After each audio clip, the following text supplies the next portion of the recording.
Hey, it's Robert with Hush Performance, and welcome to another edition of At a Yard. I generally come to the yard pulling pedal assemblies out. A lot of you guys need pedal assemblies, like yours had broken or you're doing a cable to hydro conversion. So whenever there's an EF up on the market, I'll make sure I grab it. And if it's a DX model or an SI model, I'll grab the knuckles. And more so lately, I've been grabbing AC components. I saw this car out here a couple of days ago and grabbed those parts off of it. But while I was here, I noticed that it had a JDM ZC in it. Right here on the valve cover, it reads that it came out of a DA7, which would confirm that at least this is a JDM model, and it also said that it was a manual transmission. So that means this motor was most likely pretty potent, and I hoped that it had the JDM ZC transmission as well. But on further inspection, it looked like it had the single long axle in there. And what that means is that suggests that it's not a ZC transmission. What that really means is this most likely the transmission that belongs to the car, meaning that it was most likely a DX, long gears, and not one that's very desirable. Although there are probably a few people that may need these just to keep theirs on the road. Now, on this episode, I'm going to grab something that I had not done before, which is why I wanted to make the video in the first place. I'm going to grab this core support. This one is in excellent condition. Most of the parts on this car were in excellent condition. The car was in excellent condition. Matter of fact, I don't even know why this car was in here. It didn't seem like there was any damage at all. A lot of the times when I see cars out here in the yard like this that were manual, many times even the all-wheel drives, more especially, the clutch is burnt out. Or the engine is bad. I already rotated the crank and it spins fine, and I can hear and feel compression. I'm confident with the motor, but perhaps once I get the transmission off, we'll find out something else.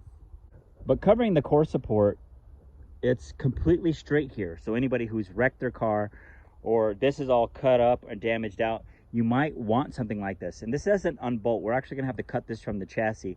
And when you reapply this to your chassis, you may drill out the spot welds and may be able to just reattach it that way. But what we're gonna do is just cut it before the spot welds. And so to prep the car for that, I removed the headlights, the radiator, the T-bar, basically anything that can inhibit our cut. Because since we're using a battery tool out here, we're using this saw by Milwaukee. It's a 12-volt version. I have an 18-volt version that uses this size battery, but I lost it in the yard doing exactly the same thing. I'm basically going to show you how to use one of these, but make sure that your battery lasts as long as it can, because it really depends on how long you cut will determine how long your battery lasts. And so I have only one other battery to work with here, and so I'm hoping that I can cut through all of this with just the one battery and then swap to the other if needed. I'm going to remove here, and that's going to be this bolt here that holds the dryer. And I'm going to try to avoid any bolts or any threaded certs here. So this right here is going to be like triple layered on both sides. It's going to be a hard cut. So you're going to, first off, you want to make sure that your blade is long enough to reach on either side. And then there's going to be bolts down here that's holding this traction bar, that's holding this subframe here. You want to try to avoid that. So it's a weird cut here. So I have to cut along here, and then I'm going to try to work myself as tight to the bucket as I can, and then straight down. I'm going to try to avoid all of this. It's going to eat a lot of battery going through all this, and I hope that we can get through it all. Another factor that will contribute to your cut length time is your blades. So I'm using an all-purpose metal blade, and that's the style with the very small teeth. But a technique that I've learned from one of my fabricators is to go slow on the trigger. This particular unit allows me to pull the trigger slowly to limit the amount of strokes that it does. So when you go too fast, what ends up happening is that the burrs get caught up inside the small teeth, and that's what it basically creates molten steel that gets caught up in there, and that's essentially what wears your battery out faster. So by going slower, it limits the amount of material that gets caught in the teeth and will reduce the possibility of them melting down and then wearing out the teeth. All right, I started my first cut and I'm about halfway through. And in theory, what I wanted to do is just try to get as close to the front of the core support as I could without getting near any of these bolts. Now, the subframe has bolts that come up from underneath that bolt to the frame right here. And that's what I was trying to avoid at all costs. But that meant that, the tool naturally just wanted to make this progression straight, wanted to make this vertical transition naturally. And so rather than trying to fight the tool against its natural, I guess, progression, I figured that by just allowing it to cut without making it make that turn will reduce the amount of battery that I would use on my tool. And the point of this video is really to show you that you can do it with the 12 volt. Now I only have one other battery, and I'm about halfway through my cut here. I only about have half of the battery left when this was a fully charged battery when we started. So also what I'm doing with the blade here is once it starts looking like it's getting smoky, I'll back the tool in and out, allowing it basically to make another saw motion, but it's using more of the blade as well. So it's going to cool spots that it will cool spots that it was cutting on and move to others, trying to basically keep the blade cool so that the teeth stay strong. So what I think I'm going to do now is I'm going to take those bolts out of the subframe now, and then I think I'm going to try to make a cut up forward this way and maybe make a straight cut and hit that point without having to make any curves, because I believe that's going to reduce my battery life. All right, that cut's actually going really well, and we're not too far away from where we need to meet the other cut. But an issue I'm running into is that this thing is wanting to wobble like this, and every time that it wobbles like that, I know that it's causing an issue with my blade cutting it. So if we can reduce this wiggling, then I think we can increase our chances of cutting this faster and reducing and keeping our battery life. So what I'm going to do is I need to look for something that I can strap on here and then strap to something else over there. I don't see any bungee cords here. I might be able to use this wiring harness. That might help tie it down to hold it. Now, how well is that going to hold? We'll find out, but I mean, that's still a reduction, and anything that's going to help our blade cut is good. Hey, that technique worked out really well. Actually, as soon as I tied it down, it zipped through there. And if you remember, we're trying to avoid all of these threaded nuts, all these threaded holes here, because on the backside it's going to be nut, and it's welded and it's hardened steel. But if you look down there, that's what we were also wanting to avoid, is those bolt holes from that subframe. So we were able to avoid all of that, and it cut out really well. And we're basically just going to repeat the process on the other side. I was just now thinking that another way I could go about this is, instead of cutting the top half first, that I can cut the bottom. And then that way we're not worrying about this upper half wiggling or shaking all over the place. But when just thinking about how that working out after I start cutting this off, that means the entire weight of the core support is going to be left on this thin sheet metal up here, and that will definitely tweak. And that would basically kill the whole reason why we're taking this off to begin with. It's because in most cases we want this bucket right here intact. So we're just going to have to do it exactly like the other way, because I believe that's going to be the best way to go about this.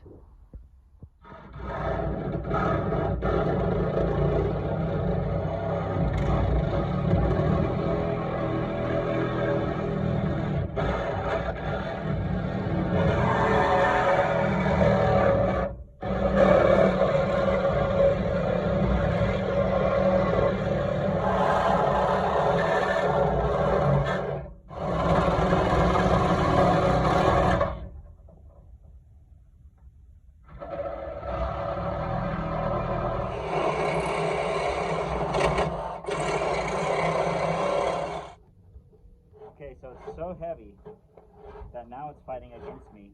You can see that it's tangling up over there.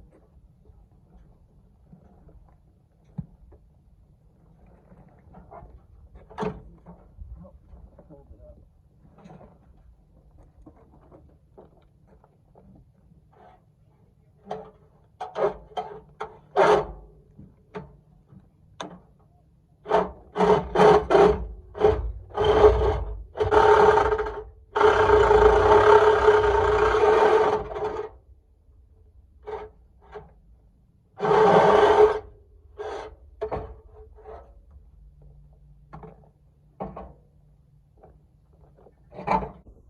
All right, we achieved most of what we were working with. We got it done with the larger 4C battery, the larger 4.0 battery, and then I went through a complete charged smaller battery, and then about half of that one we were able to get it off. And I quite honestly believe you, it was just from the techniques that I was using in terms of keeping the weight secured and making sure you're not drilling through any of these threaded inserts like you see there. That's going to just eat up your battery. Now the engine should be really easy to get to. I'll be able to just pull it out this front window here. But the first things I'm going to do is to disconnect the shift linkage. Now that the shift linkage is removed, now it's about removing the engine. I could try to take the transmission off while it's on the ground, but I can do it once it's in the air. I can do it once in the bay, but it might be easier for me to get to when it's in the air. But this next part will be dependent on the yard that you go to. Depending on the yard, they may consider things part of the engine and others may not. So that's entirely up to the yard that you use. But what I'm going to do is I'm going to disconnect the engine harness from the chassis harness, and anything else that I can see that I can use, like any of these hoses here, or this fuel line here, the charcoal canister, the fuel filter. I can lay all that stuff over on top of the engine, and they may consider it part of the engine. It's entirely up to you. A lot of times they don't charge you for extra things like these heater hoses. If you could find yourself you're using those, or if they're in good condition and you need some, you can save some bucks by keeping them attached to the engine rather than cutting them. I have the engine ready and prepped to pull, and this right here is going to be typical of most of your pro junkyarders right here. This right here is a seat belt. This was a technique that I learned from Brian Gillespie of Hossport. If you didn't know, Hossport used to be, or at least its origins were from a junkyard called Honda Auto Salvage.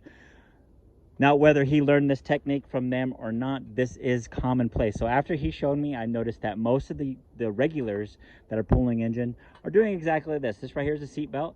You just cut it out from inside the car that you're working on, or maybe one that you don't want, and you just wrap it around the motor mounts, or just wrap it around something that you can get attached to.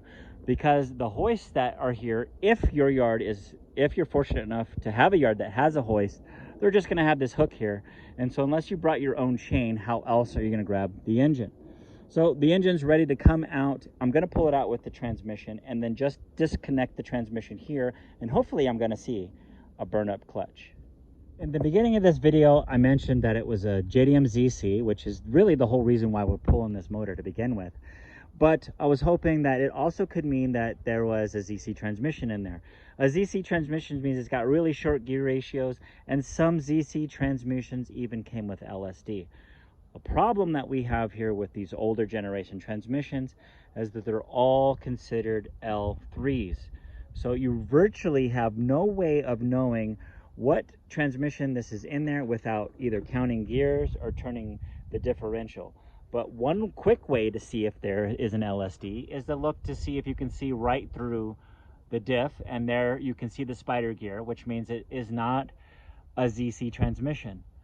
Another way that you can determine if it was a ZC transmission is if it had an intermediate shaft. The ZC transmission will have a larger differential which would accept an intermediate shaft that would then bolt to the block right here, and it did not. It had the long axle like you see there, and so that's also a tell sign that this is not a ZC transmission. Now it could have an SI transmission in it, but if it was, I still don't want it because I don't have any use for an SI cable transmission at this point, and I would just be spending more money than I want to today. No, this clutch looks like it had been replaced already. And I'm looking at it, it looks like it could be slightly glazed over right here in the center. Okay, and on the other side, it looks okay. I can see some chunks there, but I can't tell if that's why this car was sitting here, right? Maybe if they did not break in the clutch properly, or they didn't resurface the flywheel, which is what looks like did not happen, then it's possible that it was just spinning on that, and then that's what was causing the clutch not to turn, if that was the case. And if it wasn't, then why was this car parked? Now, I have the pedal assembly out of this car. I got it a couple of days ago. I can go back to the shop and check to see if the neutral safety switch rubber is missing. And if it is, maybe that's why this thing was parked. But the engine spins and there's good compression. If I really, really wanted to, I could take this oil pan off and look inside there to look for rod bearing, but I don't want to. This is the part where it's not for the weak. Scared money doesn't make money. But education, an educated decision also makes money. So I have to outweigh the time that I have, that I will have into the dropping the pan, versus the cost of the engine and the time I just spent here. Now, normally I would just drop the oil pan right away just to look, but in this case, it felt good and I feel confident about it. Perhaps before I end this video, we'll just do a compression test. But a lot of guys don't take motors because they're nervous about whether they're going to work or not, and so dropping the pan would be a good place to start. If you spun it and you still weren't sure about it, you drop the pan to look for bearing material. That has happened to me once out of the dozens and dozens of engines I've pulled before. Now, depending on the yard again, they may charge you for a flywheel. This yard they will. I'm going to take the flywheel off. I don't want to spend money on that. They'll also may charge you for a motor mount. Some yards do that. So if yours does and you don't need this, take it off, save some money. So they might charge you for AC brackets. This one would consider part of the engine, so I'm not going to worry about it. But they will charge me for a distributor, and that they will charge me for an alternator, and that I haven't quite decided if I want to take or not. But I do have cars at the shop that could use this in the future, so it might be a wise investment to take. Now, if you want to level up, which is something I have done in the past, and if I had more time today, I would do. But we have a CRX SI that was in the yard that I'm in, and the engine that you're going to go to most likely is going to be, the engine that you're going to sell is most likely going to go into a multi-point conversion car or a replacement for an SI. In most cases, they're going to want the SI or a multi-point intake manifold. And if I wanted to, and if I had, again, like if I had more time, I could pull this intake manifold off and swap it off of the one that I have right now. They wouldn't know the difference and wouldn't charge you anything else for it. So let's just say I wanted to come back for this later on, I'd have to pay for it. But I could get it for free, and I'm air quoting that, right now, because it's on the engine. So it's as if I took this motor. And this one didn't have a belt on it. I don't see one in there at all. That could be why this A6 is left in here. But it's very and most likely possible that this transmission is an SI transmission, and it's in an SI. And so in that case, if I wanted to take a transmission, I would take this one. But what I did walk over here for is looking for the intake tube, and that I don't see around here. And I could put the intake tube off of the SI on our DX model, so I would at least have that. And I could take the air box as well off the other motor. And so what I would normally do is just kind of scan around and look to see if it got thrown. That's not it, but sometimes you can see it or find something that you're looking for off the car that you're working on around it, because it could have gotten tossed while somebody was working on it. That's just something to consider. I'm back at the shop now. I need to get a flywheel on that engine, and the one that I have here is on our simulator. This right here is Jarvis. This was our original cable to hydro conversion simulator. This is basically what Hush started out as in my garage. We had an idea for a conversion. We built this chassis so that people could see what it looks like and how it operates.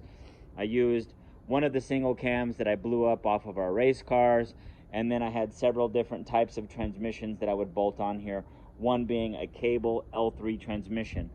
The reason I need to bolt a transmission onto our engine over there is so that I can attach a starter, but I also have a flywheel in here that I'll need to grab as well. The starter is going to turn the flywheel, which is going to turn the crank and build compression in our donor motor.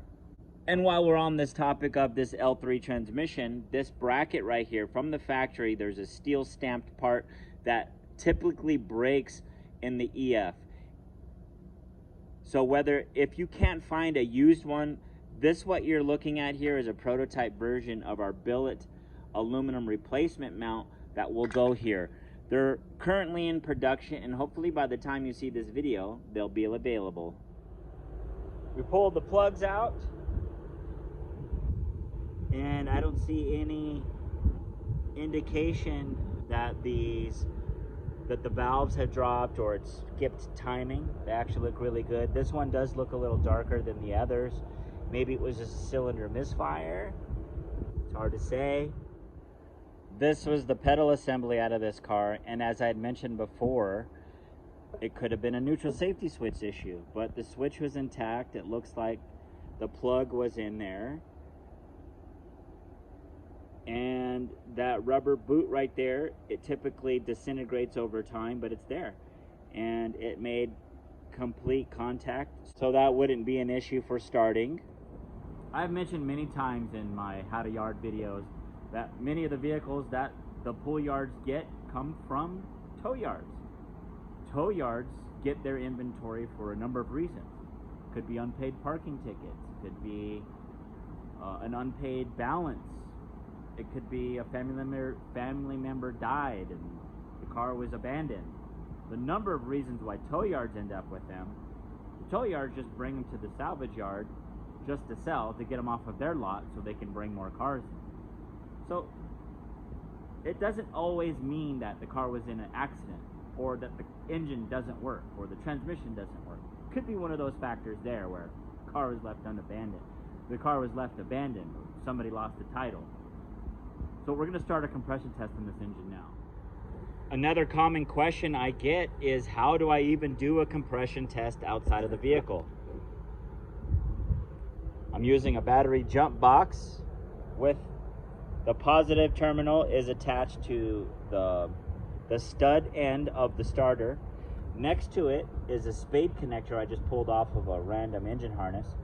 And then what you end up doing, and then you'll ground the other side somewhere on the engine, and then the spade connector, you just simply, and there it goes already. And look at that compression right away. Holy cow. So far, that is a strong motor. We're gonna go through all four now.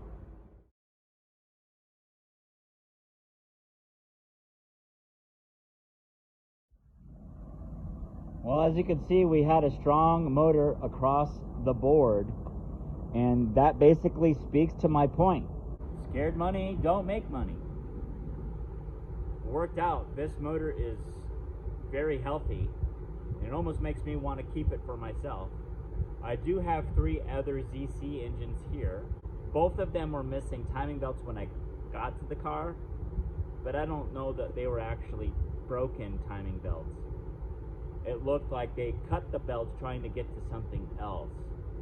Or maybe they were trying to sabotage the next guy who was going to come get the engine so they could. I've seen that time and time again. There will be times where I go for something and something is just missing or oddly missing. But I had this thought in my mind that maybe somebody wanted it but couldn't get it at that exact moment, so they'll hide it. Maybe they couldn't afford it, or they're going to try something else, and they'll put it in a car next to it or somewhere else. I've found many things just like that. So, guys, thank you for watching. I hope you learned something from this. It's been a while since I had one of these videos out. I actually enjoy doing this. I hope that I can get some more of these videos out there. Perhaps I'll have a video showing what I'm going to put this ZC in. I just picked up an EF 4-door that has a D16A1. Not exactly the dual cam overhead engine you would want in that chassis. This would be a good candidate to do a multi-point swap in there. I have plenty of intake manifolds that I could use to make that happen. Guys, thanks again for watching. Make sure to check out our other videos right here on our YouTube channel. Make sure to check out our website at hushperformance.com. And like always, happy tuning.